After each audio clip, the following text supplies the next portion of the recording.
I tried to hug my wife after a long day. She pushed me away and said, "You think you earned that?" By morning, I left a note, "Earn my return."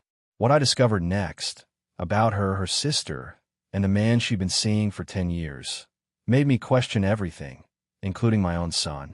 My name is Dean Pritchard. I'm 44 years old, and I run a small accounting firm in Columbus, Ohio.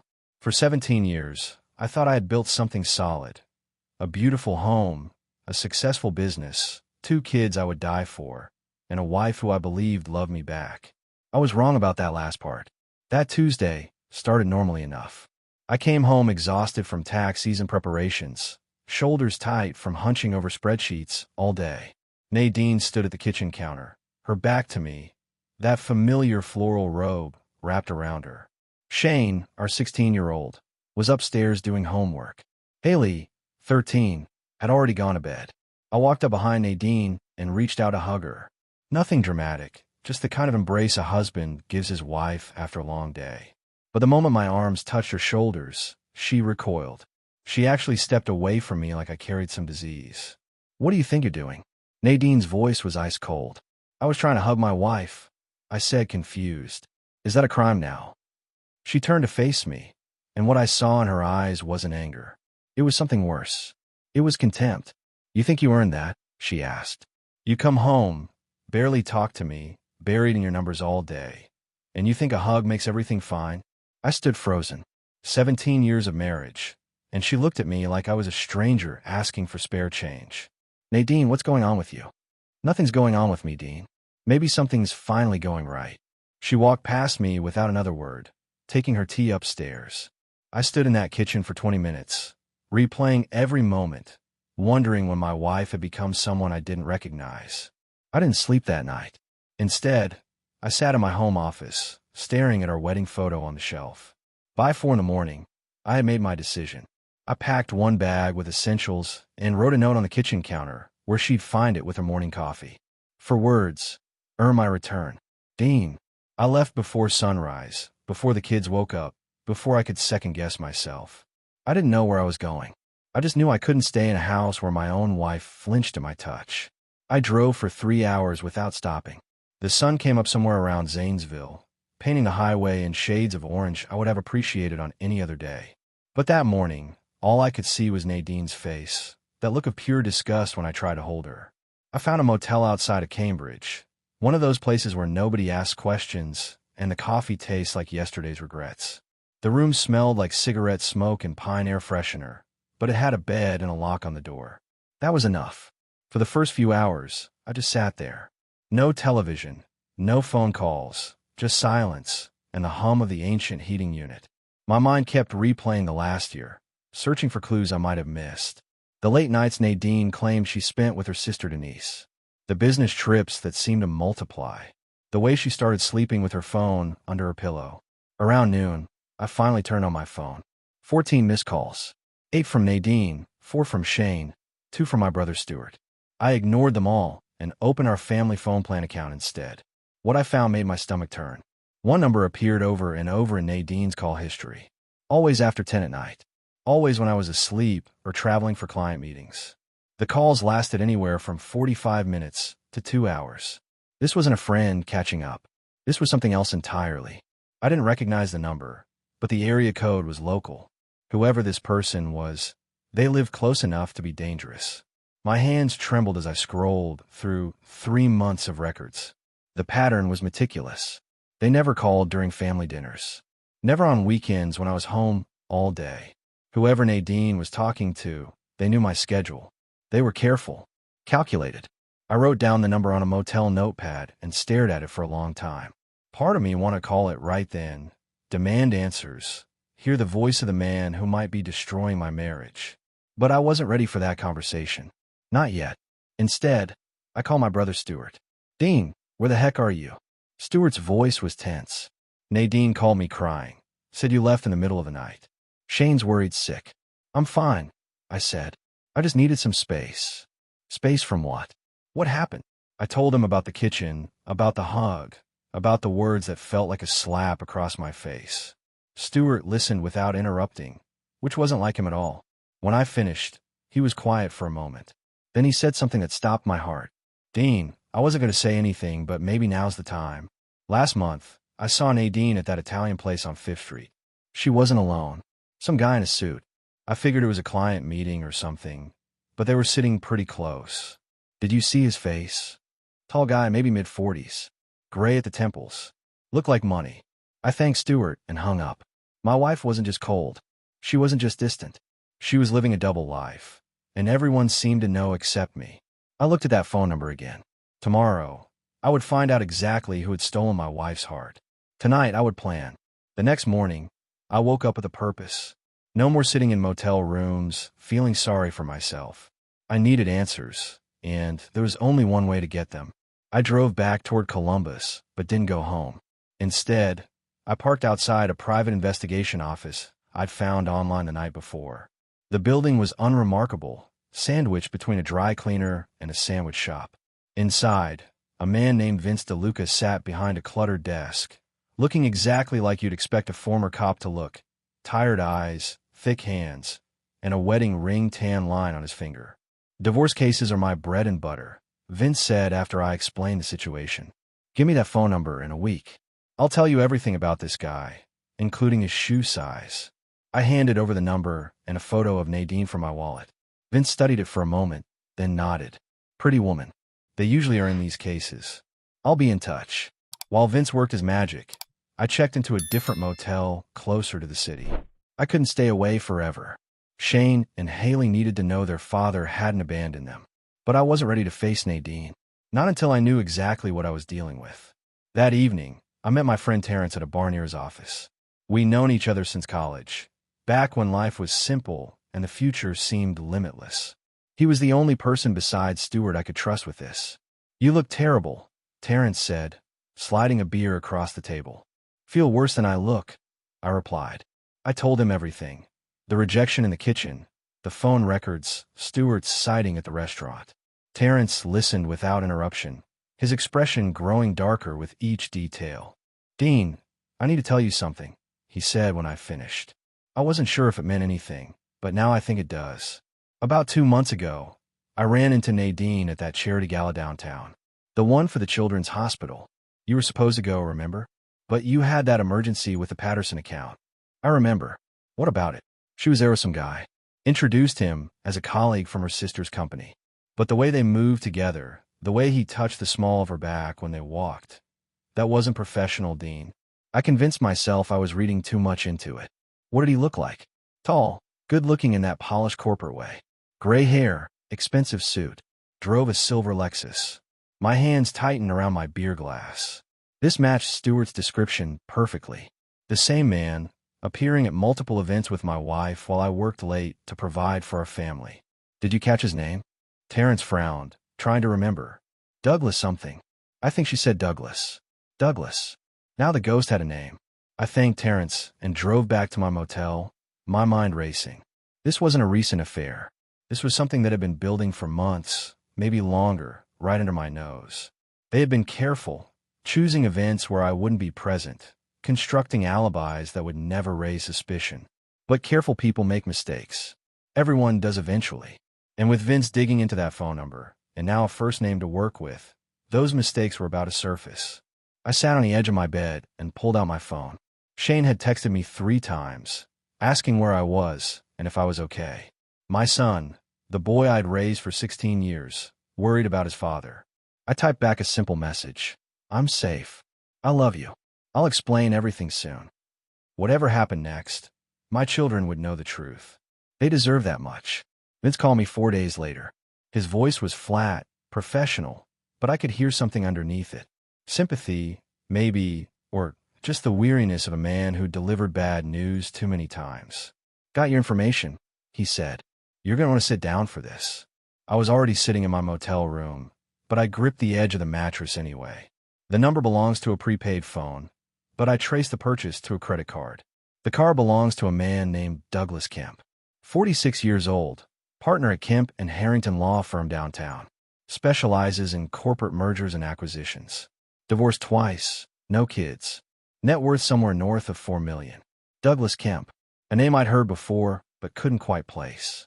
There's more, Vince continued. I did some digging into his background. Kemp has a reputation. Likes married women, specifically ones whose husbands are too busy working to notice. This isn't his first rodeo, Dean. 3 years ago, he was named in a divorce case as the other man. The husband tried to sue him for alienation of affection, but Kemp's lawyers got it dismissed. A professional homewrecker. That's who my wife had chosen over me. What about Nadine? Any evidence they've been meeting in person? I've got photographs from last week, before you called me. They met at a hotel outside the city, the Marriott near the airport. Stayed for 3 hours in the middle of the afternoon while you were probably at work and your kids were at school. 3 hours. In a hotel room. While I ran numbers for clients who trusted me to handle their finances, my wife was handling something else entirely. Send me everything, I said. Photos, records, all of it. Already in your email. Dean, one more thing. I looked into your family's finances like you asked. There's a second mortgage on your house, taken out 8 months ago for $180,000. The signature is your wife's, but the paperwork lists both of you as borrowers. I felt the room spin. I never signed anything like that. I figured, you might want to check your kids' college funds too. Your wife is listed as the primary account holder on both. After Vince hung up, I sat in silence for a long time. The woman I married, the mother of my children, had been draining our finances while sleeping with a millionaire lawyer. It didn't make sense. If Douglas Kemp was so wealthy, why did Nadine need our money? Then it hit me. She wasn't stealing for him. She was building her escape fund, a safety net for when she finally left me, made up of money I had earned through years of 70-hour work weeks. I opened my laptop and logged into the education savings accounts. The balance in Shane's fund, $12. Haley's fund, $37. Between them, I had saved over $90,000. Gone. All of it gone. My hands trembled, but not from sadness. From rage. Cold, focused rage. I picked up my phone and called my own lawyer. It was time to stop being a victim and start being the man my children needed me to be. My lawyer worked fast. Within 48 hours, he had subpoenaed the bank records and discovered exactly where our money had gone. The second mortgage payments were being deposited into a private account under Nadine's maiden name. The children's education funds had been liquidated over the course of 2 years, transferred in small amounts to avoid detection. But the real shock came when I finally decided to confront someone who might have answers. Nadine's sister, Denise. I found her at her apartment on the east side of Columbus. She opened the door with a look of genuine surprise, clearly not expecting me. Dean, what are you doing here? Nadine's been worried sick. She says you just vanished without any explanation. Can I come in? I asked. We need to talk. Denise hesitated, then stepped aside. Her apartment was small but tidy, filled with photographs of family gatherings where I now appeared as the fool who didn't know his wife was cheating. I know about Douglas Kemp, I said, not bothering with small talk. Denise's face went pale. She tried to recover, but the damage was done. Her reaction told me everything I needed to know. I don't know what you're talking about, she stammered. Don't lie to me, Denise. I have phone records. I have photographs. I have emails going back over a year.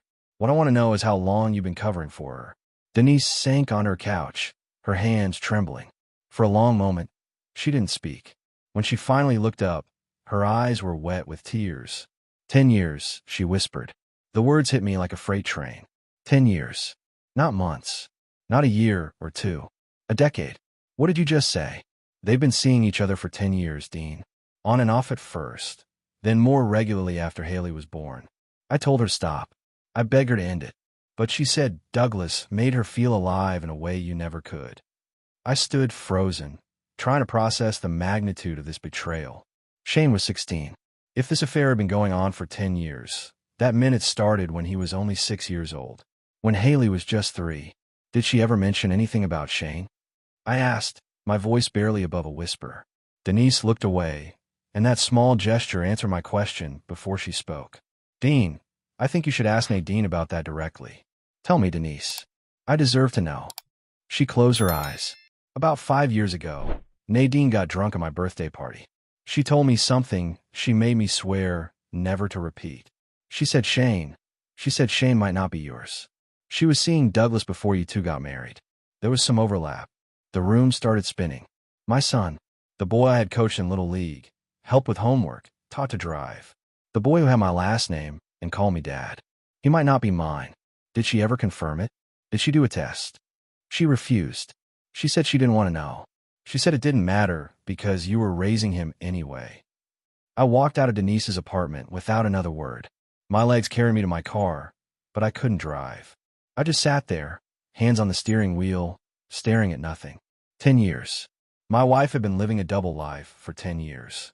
And my son, the child I loved more than anything, might be the biological child of the man she was sleeping with. I pulled out my phone and searched for DNA testing services. There was a clinic 20 minutes away that offered same-day paternity tests. All I needed was a sample from Shane. Tomorrow, I would know the truth. And whatever that truth was, it would change everything. Getting Shane's DNA was easier than I expected. I called him and asked if he wanted to grab lunch, just the two of us. He agreed immediately, clearly relieved to hear from me after days of silence. We met at a diner near his school. Shane looked tired, dark circles under his eyes, his usual easy smile replaced by worry. "Dad, what's going on?" he asked before we even ordered. "Mom says you're having some kind of crisis. She says you need space, but she won't explain anything. I've been going crazy." "I'm fine, son. Your mother and I are having some problems, but that has nothing to do with how much I love you and your sister." "What kind of problems?" I wasn't ready to tell him everything. Not yet. Not until I knew whether the boy sitting across from me share my blood. "Adult problems," I said. "Things that happen between your mother and me. But I promise, when the time is right, I'll explain everything. For now, I just needed to see you." We talked for an hour about school, about his plans for college, about the girl he'd started dating. Normal father-son conversation, except nothing about it felt normal anymore. When Shane got up to use the restroom, I grabbed his soda cup and slipped it into a plastic bag I'd brought specifically for this purpose. His saliva would be enough for the test. 2 days later, I sat in the DNA clinic waiting room, my heart pounding against my ribs. The technician called my name and handed me an envelope. Her face was professionally neutral, but something in her eyes suggested she knew this moment would change my life. I opened the envelope right there in the waiting room. Probability of paternity, 0%. The alleged father is excluded as the biological father of the tested child. 0%. Not low probability. 0. Shane wasn't my son. He had never been my son. For 16 years, I had poured my heart and soul into raising another man's child while that man was sleeping with my wife. I don't remember driving back to my hotel. I don't remember parking the car or walking to my room. The next thing I knew, I was sitting on the edge of the bed, holding the results in hands that wouldn't stop shaking. Douglas Kemp wasn't just Nadine's lover. He was Shane's father, and everyone knew except me. I thought about Denise, who had kept this secret for years. I thought about Nadine, who had watched me bond with Shane, who had let me sacrifice and provide and love, knowing the whole time that I was raising her lover's child. But most of all, I thought about Shane. That boy loved me. He called me Dad without hesitation, came to me with his problems, trusted me completely. And none of that was his fault. He was as much a victim in this as I was. I made a decision in that hotel room. Shane would always be my son in every way that mattered. Biology doesn't make a father. Showing up does. And I had shown up every single day for 16 years. But Nadine was going to pay for this. Not with anger, not with screaming, but with consequences. Legal, financial, and social consequences that would follow her for the rest of her life. I picked up my phone and called my lawyer. It was time to file for divorce. Nadine called me 2 weeks after I left. Not to apologize, not to explain, but to propose marriage counseling. Her voice was sweet, almost pleading, a tone I hadn't heard in years. "Dean, please. Whatever's happening between us, we can work through it. I've already made an appointment with a therapist, Dr. Vivian Crane. She comes highly recommended. Just give us 1 session. For the kids, if nothing else. For the kids." She knew exactly which buttons to push. Against my better judgment, I agreed. Not because I believed in reconciliation, but because I wanted to see what game she was playing. My lawyer had advised me to avoid direct confrontation until the divorce papers were ready. This seemed like a safe middle ground. The therapist office was in an upscale building near the Short North District. Leather chairs, soft lighting, abstract art on the walls. Dr. Vivian Crane greeted us with a warm smile that felt rehearsed. "I'm so glad you both decided to come," she said, gesturing toward a pair of facing armchairs. Nadine has told me a little about what's been happening. Dean, I understand you left the home rather suddenly a few weeks ago. I noticed she didn't ask for my side of the story.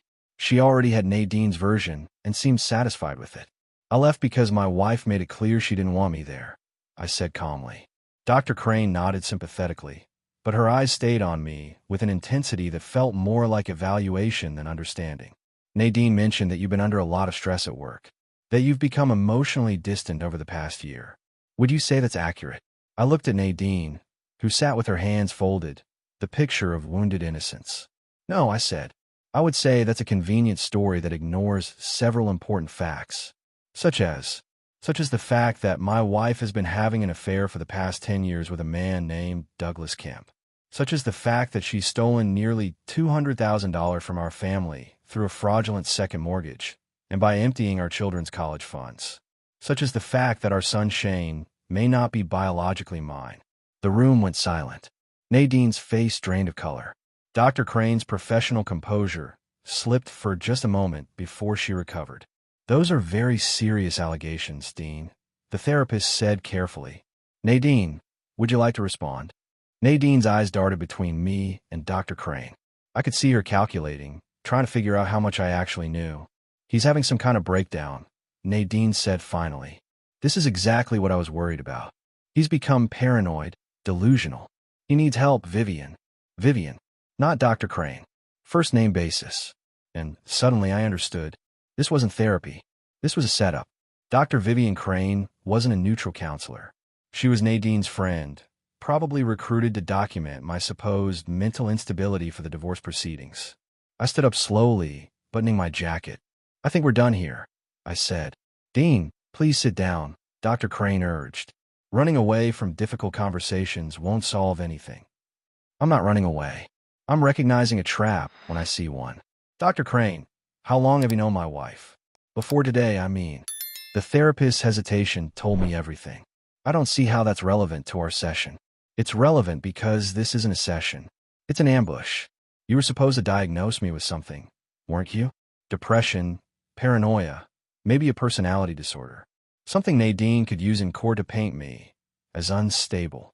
Nadine stood up, her mask of innocence finally breaking. You think you're so smart, Dean. You think you've figured everything out, but you have no idea what's coming. I smiled at her. It wasn't a happy smile. Actually, I know exactly what's coming. I'm filing for divorce tomorrow, and I have documentation of everything. The affair, the financial fraud, the forged mortgage documents. By the time my lawyer is finished, you'll be lucky to keep the clothes on your back. I walked out of that office without looking back. Behind me, I heard Nadine's voice rising in anger, demanding that Dr. Crane do something. But there was nothing left to do. The game was over, and she had finally realized she wasn't going to win. I didn't plan to tell Shane about the DNA test. Some secrets, I thought, were better left buried. But fate had other plans. 3 days after the therapy disaster, Shane showed up at my hotel room. I don't know how he found me. Probably tracked my phone through the family account. But there he was, standing in the hallway with red-rimmed eyes and a printed email in his hand. Is this true? He asked, holding up the paper. I stepped aside to let him in. The email was from Nadine to Douglas Kemp, dated 2 years ago. Shane must have found it on his mother's computer. You need to stop pressuring me about telling Shane. The email read, he's better off not knowing you're his real father. Dean has been good to him. Let's not destroy that. I sat down heavily on the edge of the bed. Of all the ways I imagined this moment, this wasn't one of them. Shane, sit down. Please. He remained standing, his whole body trembling. Just tell me the truth. Is Douglas Kemp my biological father? I couldn't lie to him. Not after everything. Yes. I had a DNA test done last week. The results confirmed it. Shane's legs gave out. He collapsed into the chair by the window, staring at me with a devastation I will never forget. You're not my dad? I am your dad, I said firmly. I've been your dad for 16 years. I taught you to ride a bike. I sat with you through every fever, every nightmare, every broken heart. I've loved you since the moment you were born. A piece of paper doesn't change any of that. But biologically, biology is just genetics. It's not love. It's not sacrifice. It's not showing up every single day. Douglas Kemp provided some DNA. I provided everything else. So you tell me, Shane, who's your real father? The boy broke down. He crossed the room and fell into my arms, sobbing like he hadn't since he was a little kid. I held him tight, my own eyes burning. I don't care about him, Shane said through his tears. I don't care about any of it. You're my dad. You've always been my dad. And I always will be. Nothing changes that. Not your mother's lies. Not some test results. Nothing. We stayed like that for a long time. When Shane finally pulled back, his face was calmer, more resolved. What happens now, he asked. I'm divorcing your mother. It's going to get ugly. She's going to say things about me, try to turn you and Haley against me. I need you to be strong. What about Haley? Does she know? No. And I'm not sure she needs to. She's only 13. This is between your mother and me. You kids shouldn't have to carry our burdens. Shane nodded slowly. I want to stay with you. When the divorce happens, I want to live with you. That might be complicated. Your mother will fight for custody. Then we fight back, Shane said, and in that moment I saw myself in him. Not genetics, but character. The way a man faces adversity. Yeah, I agreed. We fight back. Together. The divorce papers arrived at Nadine's door on a Thursday morning. I know because my lawyer called me the moment the process server confirmed delivery. She's going to be served with everything, he said. The affair documentation, the financial fraud evidence, the forged mortgage papers. Her attorney is going to have a very interesting day. I expected Nadine to call me screaming. Instead, she showed up at my hotel room that evening, mascara streaked down her face, looking nothing like the cold woman who had pushed me away in our kitchen. Dean, please, she begged the moment I opened the door. We can work this out. I made mistakes, terrible mistakes, but we have 17 years together. We have children. Doesn't that mean anything to you? I leaned against the doorframe, arms crossed. It meant everything to me. That's why I worked 70-hour weeks to provide for this family. That's why I missed vacations and holidays to make sure Shane and Haley had college funds. Funds you emptied, by the way. I can explain about the money. Can you explain about Douglas Kemp? Can you explain 10 years of lies? Can you explain letting me raise his son while you two laughed behind my back? Nadine flinched like I'd slapped her. I never laughed at you. Neither did Douglas. It wasn't like that. Then tell me what it was like. Help me understand how a woman looks her husband in the eye every day for a decade while sleeping with another man. She was silent for a long moment. When she spoke, her voice was barely a whisper. I was unhappy, Dean. You were always working, always stressed. Douglas made me feel seen. He made me feel alive. So instead of talking to me, instead of suggesting counseling or separation, you chose to betray everything we built. You chose to steal from your own children. You chose to let me bond with a boy who wasn't mine while keeping me in the dark. Shane loves you. That part was real. Shane loves me because I showed up. Every single day, I showed up. That's what fathers do. Douglas Kemp didn't show up. He just took what he wanted and let someone else do the hard work. Nadine reached for my hand, but I stepped back. Dean, I'm begging you. Don't destroy our family over this. I'll end things with Douglas. I'll pay back the money somehow. We can start over. I looked at this woman I had loved for 17 years. Part of me wanted to believe her. Part of me remembered the girl I married, the mother of my daughter, the life we had built together. But that life was built on lies. And you can't rebuild on a foundation that's already rotten. No, I said quietly. We can't start over. You had 1,000 chances to tell me the truth, and you chose deception every single time. The divorce is happening. The only question now is whether we do this civilly or whether I release every piece of evidence I have to our friends, our families, and your precious Douglas Kemp's professional network. Nadine's expression hardened. The mask of the grieving wife slipped away, replaced by something colder. You'll regret this, Dean. I'll make sure of it. I already have regrets, Nadine. 17 years of them. But walking away from you isn't one of them. I closed the door in her face. Through the wood, I heard her standing there for a long moment before her footsteps finally retreated down the hallway. It was over. Not the legal battle. That would take months. But the marriage. The pretense. The hope that somehow this could be fixed. I sat down on the edge of my bed and felt something I hadn't expected. Relief. The weight of a decade of lies was no longer mine to carry. Whatever came next, I would face it as a free man. The divorce was finalized on a crisp October morning.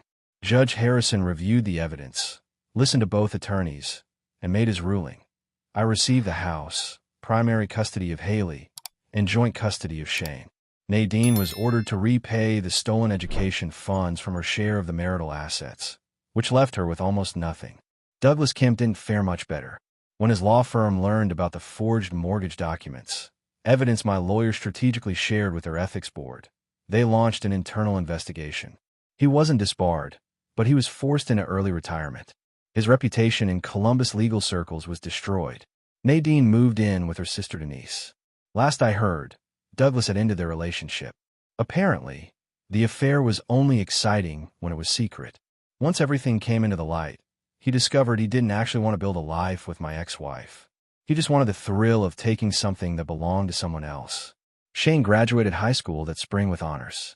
He gave a speech at the ceremony about the importance of integrity, about how a man's character is defined not by his circumstances, but by his choices. I sat in the audience with Haley beside me, tears running down my face.